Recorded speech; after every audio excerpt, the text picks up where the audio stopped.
अस्सलाम वालेकुम dear students, my name is Hina Shaukat and I am your chemistry teacher.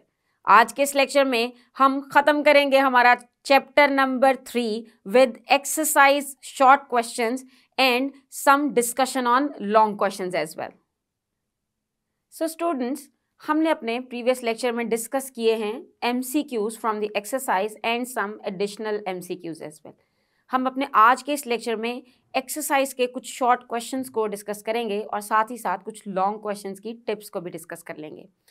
Students, I know this chapter was seems easy for you, but the thing is इसमें इतने ज़्यादा concepts हैं कि जब आप इसके क्वेश्चंस के आंसर्स करने लगते हैं तो वो मिक्सड अप हो जाते हैं। सो आपने मेक श्योर करना है कि इसको याद करने के बाद इसको अप्लाई करने की भी बार बार प्रैक्टिस करनी है, जो कि रिक्वायर्ड होगी, क्योंकि देखने में ionisation energy, electron affinity, electronegativity, atomic radius ये एक ही तरह की चीज़ें लगती हैं और इनके ट्रेंड्स तो बहुत ज़्यादा सिमिलर हैं। So to avoid any confusion I suggest you कि आप इसके क्वेश्चन आंसर्स को डिटेल से अंडरस्टैंड करें और बार बार इसके आंसर्स को अपने हिसाब से लिख के ज़रूर किसी टीचर से मैच करते रहें। सो अभी जब हम ये क्वेश्चंस डिस्कस करेंगे तो मुझे उम्मीद है कि आपके माइंड में मुझसे पहले ही इसका आंसर मौजूद होगा। सो आपको करना क्या है कि आपको उस आंसर को हमारे आंसर और कॉन्सेप्ट से बस मैच करना है। वर्डिंग फोकस्ड ज़रूरी नहीं है। वर्डिंग पे आप तभी फोकस करेंगे जब आप किसी चीज़ को स्टेट कर रहे हैं या आप किसी चीज़ की डेफिनेशन लिख रहे हैं। Otherwise if you know your concept you can write it in your own words. So चलते हैं हमारे फर्स्ट क्वेश्चन की तरफ, which is why are noble gases not reactive. कि नोबल गैसेज रिएक्टिव क्यों नहीं होती। We know that noble gases they are present in group number 18, मतलब पीरियोडिक टेबल के बिल्कुल लास्ट पे जो ग्रुप है, जो कॉलम है, उसमें नोबल गैसेज प्रेजेंट होती हैं और ये हर पीरियड के एंड पे जो एलिमेंट आता है वो भी नोबल गैस ही है। So noble gases they are not reactive because they have their valence shells completely field.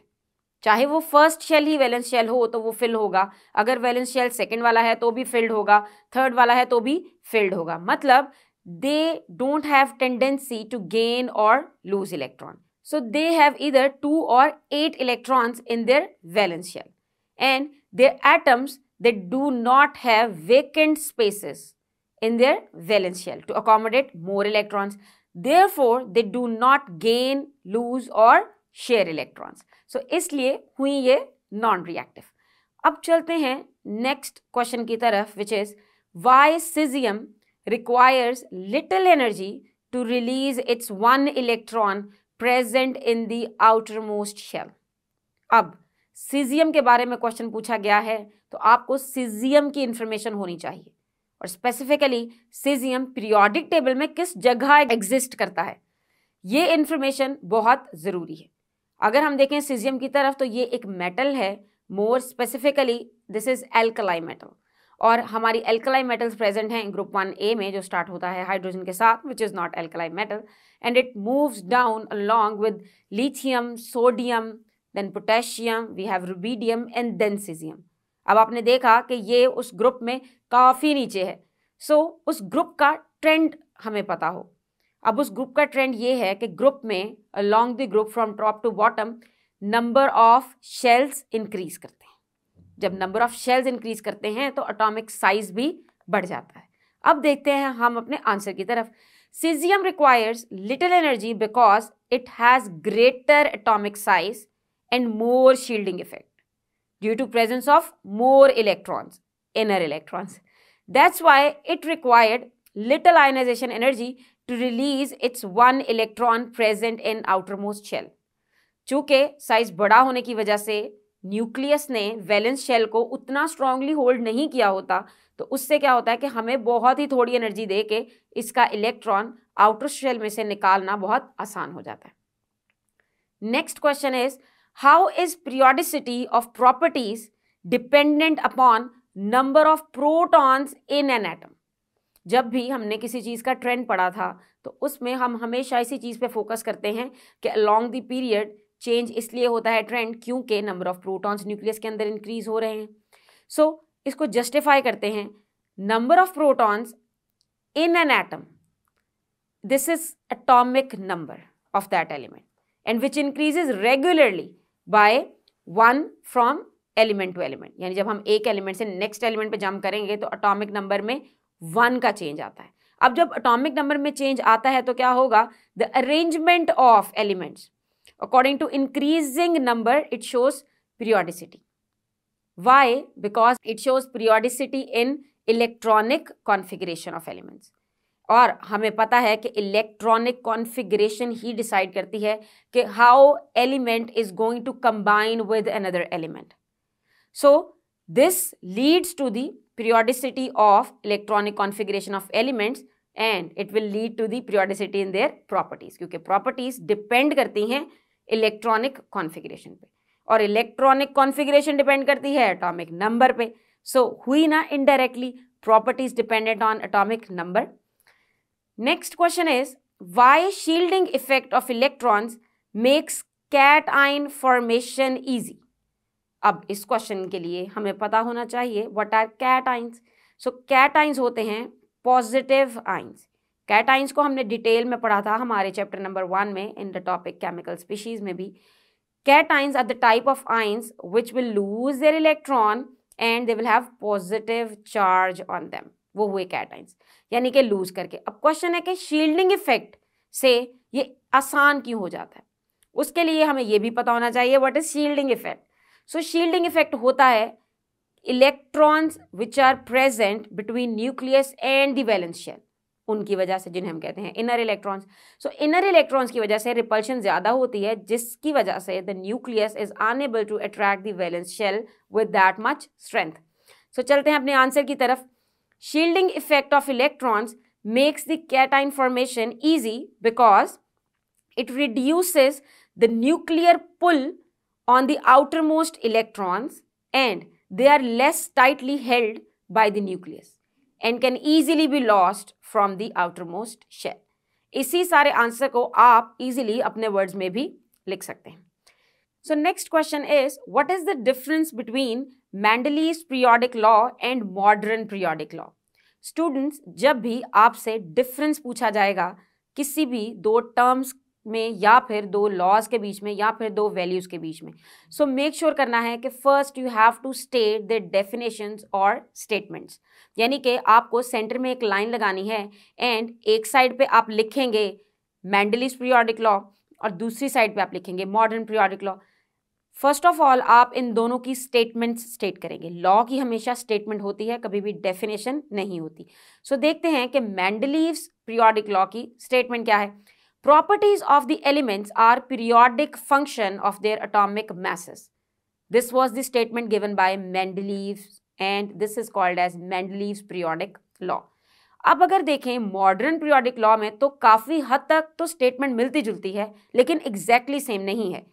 Properties of the elements are periodic function, यहाँ तक तो सेम है, of their atomic numbers. So there is only difference is atomic masses for Mendeleev's and atomic numbers for modern। और ये difference आप explain भी कर सकते हैं because atomic number is the fundamental property as compared to atomic mass, so that's why it was used in modern periodic table। अब चलते हैं हमारे नेक्स्ट क्वेश्चन की तरफ। What do you mean by groups and periods in periodic table? सो ऐसे question के लिए भी आपको डेफिनेशन प्रोवाइड करनी है फॉर ग्रुप और पीरियड। सो देखते हैं ग्रुप की तरफ। The vertical columns of elements in the periodic table are called groups. हमेशा लफ्ज़ों का चुनाव बहुत ध्यान से करना है क्योंकि समटाइम्स सिंपल से टर्म के लिए भी आपसे डेफिनेशन पूछी जा सकती है। सो vertical columns of the elements, इन्हें हम ग्रुप कहते हैं। टॉप टू बॉटम हम इन्हें स्टडी करते हैं। और अब ये तो बहुत छोटी सी डेफिनेशन हुई, तो साथ ही साथ आप total groups in periodic table का नंबर भी मेंशन कर दें। So there are 18 groups in the long form of the periodic table and they are studied from top to bottom. So अब लग रहा है ना थोड़ा सा answer for 2 marks. Second part of this question was periods. So period की भी definition लिखेंगे और इसी तरह उसके साथ थोड़ी सी एडिशनल इंफॉर्मेशन लिख देंगे। Horizontal rows of the elements in periodic table are called periods, और ये हमेशा साइड टू साइड होते हैं। और साथ ही आप मेंशन कर देंगे कि there are 7 periods in periodic table and they are studied from left to right. अब चलते हैं हमारे क्वेश्चन नंबर 7 की तरफ। Why and how are elements arranged in fourth period. Fourth period के अंदर एलिमेंट्स को किस बेस पे अरेंज किया है? ये अरेंज हैं in fourth period because they are all having 4 electronic shells. सबके आउटर मोस्ट शेल में नंबर ऑफ इलेक्ट्रॉन्स तो डिफरेंस हो सकते हैं, मगर इन सब के टोटल नंबर ऑफ शेल्स कितने हैं? 4। तो अगर मैं बात करूंगी फिफ्थ पीरियड की तो टोटल नंबर ऑफ शेल्स कितने होंगे? 5। सिक्स्थ पीरियड में 6 होंगे, फर्स्ट पीरियड में 1 होगा। Next question is why the size of atom does not decrease regularly in a period. कि एक पीरियड के अंदर साइज डिक्रीज करता है ये तो हमें मालूम है, लेकिन वो रेगुलरली डिक्रीज क्यों नहीं करता? मतलब उसमें कुछ एबनॉर्मैलिटीज क्यों आ जाती हैं? सो आंसर देख लेते हैं। The size of the atom does not decrease regularly in a period. This irregularity in the transition metals is due to the involvement of d orbital। क्योंकि ट्रांजिशन एलिमेंट्स उनमें d ऑर्बिटल इन्वॉल्व होता है और वो shielding effect बहुत ही poorly provide करता है। इस वजह से अलोंग द पीरियड जो साइज है वो रेगुलरली डिक्रीज नहीं होता। Next question is give the trend of ionisation energy in the period. यानी कि आपसे सिर्फ पीरियड में आयनाइजेशन एनर्जी का ट्रेंड पूछा गया है। So ionisation energy increases from left to right in a period and decreases from top to bottom in a group.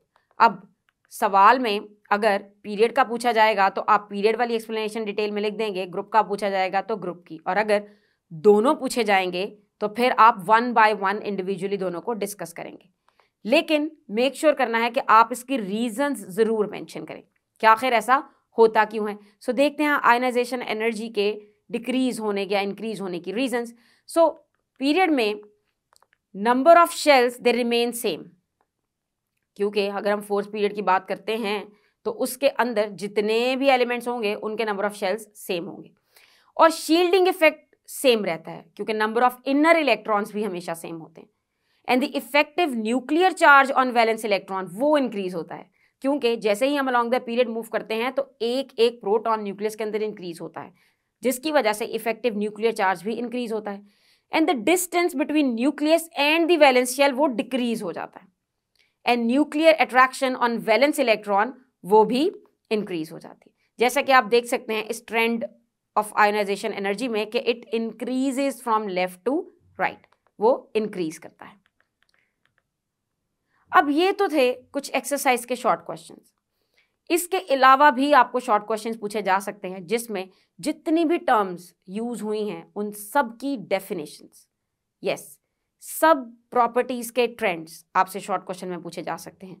In exercise they have just given about the trends of ionisation energy, लेकिन यहीं पे आपको shielding effect, atomic radius, electron affinity, electronegativity, इन सब की trends और definitions पूछी जा सकती हैं। अपार्ट ऑफ दैट अगर आप लॉन्ग क्वेश्चन की तरफ आएँ so you need to prepare all these properties with some headings, like if you are studying ionisation energy so you will define it first, then you will explain it, give example. If there are types then you can write the types as well, and then at the end you can write trends. और trends में भी आपको 2 ही headings के अंदर लिखना है, trend in period and trend in group. And साथ ही साथ it would be very very very good if you are going to show some examples of the trends as well. उसके लिए जो आपकी बुक में charts या tables बने हैं I'll prefer कि आप उन्हें भी लाजमी याद करें, क्योंकि समटाइम्स उसमें से कोई भी वैल्यू आपसे पूछी जा सकती है। इस चैप्टर का एक बहुत इंपॉर्टेंट क्वेश्चन है differences between Mendeleev's periodic table and modern periodic table. So उसमें दोनों टेबल्स में जितने भी डिफरेंसेस थे आप लिख सकते हैं। फिर demerits of all the previous scientist जिनकी कॉन्ट्रीब्यूशन है उनके डीमेरिट्स भी आपको अच्छे से लर्न करने हैं। और salient features of long form of periodic table, ये भी इटसेल्फ एक क्वेश्चन है जिसमें आपको वो सारे पॉइंट्स मेंशन करने हैं। इसके अलावा कुछ क्वेश्चंस हैं related to the classification of elements, मतलब ब्लॉक एलिमेंट्स, डिफरेंट ब्लॉक्स हैं तो उस पर भी एक अलग से क्वेश्चन आ सकता है। कि आपको उसमें आपको फिर एस पी डी एफ सारे ब्लॉक एलिमेंट्स हेडिंग्स के साथ इंडिविजुअली स्टेट करके उसकी एग्जाम्पल्स भी लिखनी होगी। इसी तरह right a detail note on group, right a detail note on period, इस तरह के क्वेश्चंस भी पूछे जा सकते हैं। एमसीक्यूज और शॉर्ट क्वेश्चन के पॉइंट ऑफ व्यू से आपको ट्रेंड्स और उनको मिक्सअप बिल्कुल नहीं करना है। यहाँ पे मैं आपसे एक टिप शेयर करूंगी, एटॉमिक साइज और शील्डिंग इफेक्ट, ये दो ऐसी प्रॉपर्टीज हैं जो कि अगली तीनों प्रॉपर्टीज को अफेक्ट करती हैं। सो अगर आपकी ग्रिप इन दो प्रॉपर्टीज पे है तो आप विजुअलाइज करके और इमेजिन करके अगली प्रॉपर्टीज की पीरियोडिसिटी को प्रिडिक्ट कर सकते हैं। मुझे उम्मीद है कि आपको अब इस चैप्टर के किसी भी क्वेश्चन को सॉल्व करने में या अंडरस्टैंड करने में कोई मुश्किल नहीं होगी। सो स्टूडेंट्स, आज के इस लेक्चर में हमने डिस्कस किए हैं हमारे शॉर्ट क्वेश्चंस और हमने सीखा है कि for marks how to write answers for the short questions. इसके अलावा हमने इस पूरे चैप्टर को थॉरली डिस्कस किया है for the important long questions as well. मुझे उम्मीद है कि आपको समझ आया होगा। हम अपने नेक्स्ट लेक्चर में स्टार्ट करेंगे एक न्यू चैप्टर। तब तक के लिए अल्लाह हाफिज।